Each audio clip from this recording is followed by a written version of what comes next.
네, 문재인 대통령의 유엔 총회 연설에 대해서 여당은 북한 도발에 대한 강력한 대응과 평화적인 해결 의지를 확인했다고 호평했습니다. 하지만 보수 야당은 국제사회 대응과 달리 대북 대화에 비중을 둔 연설이었다고 호평했는데요. 국회 취재기자실에서 정치권 반응 들어보겠습니다. 조성호 기자 나와 있습니까?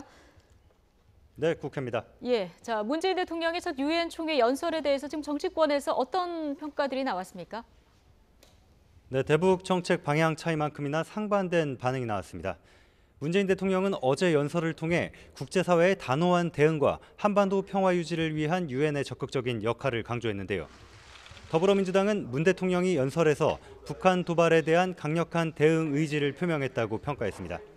추미애 대표는 문 대통령 연설의 키워드는 평화였다며 정상회교에서도 완전하고 검증 가능한 비핵화를 평화적으로 한다는 공동 목표를 확인했다고 밝혔습니다.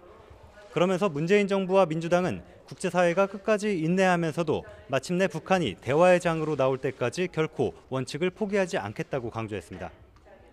국민의당은 대변인 논평을 통해 국제사회 대북공조 강화를 위한 외교의 폭을 넓힌 것에 대해서는 긍정적으로 평가하지만 우리 정부가 한반도 평화 당사자가 맞는지에는 아쉬움이 남는다고 지적했습니다. 보수 야당에서는 혹평을 내놨습니다. 자유한국당 정우택 원내대표는 국제 현실과 다르게 여전히 대화와 평화를 구걸하는 타령에 대단히 실망하지 않을 수 없다고 말했습니다. 그러면서 800만 달러 인도적 지원을 언급하기에 앞서 북한 김정은에게 핵실험이나 미사일 발사보단 식량난을 해결하라는 이야기를 당당하게 하기 바란다고 덧붙였습니다. 바른정당 김세현 정책위 의장은 제재는 4번, 평화는 34번 언급했을 정도로 대화에 비중을 둔 연설이었다며 대북 제재를 다룬 유엔 결의안이 잘못됐다는 느낌을 줄 수 있는 연설이라고 지적했습니다. 네, 어제 김명수 대법원장 임명 동의안이 국회 문턱을 넘었는데 여기에 대해서는 여야 반응 어떻게 나오고 있습니까?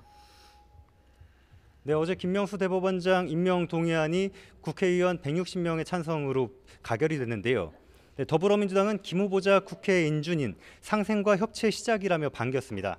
네, 우원식 원내대표는 국회가 어제 표결로 높은 수준의 합의를 이뤘다며 이제는 여야 공통 공약을 중심으로 민생을 함께 챙기자고 제안했습니다.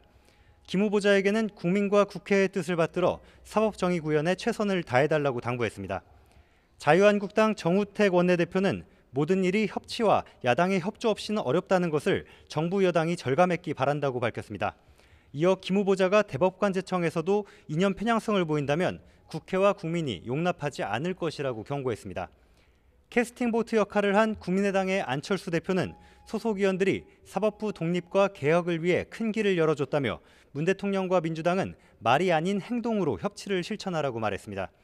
바른정당 하태경 최고위원은 김명수 대법원장 후보자 인준 표결에서 130여 명이 반대표를 던졌다는 사실을 김 후보자가 깊이 새기면 좋겠다고 밝혔습니다. 지금까지 국회에서 YTN 조성호입니다.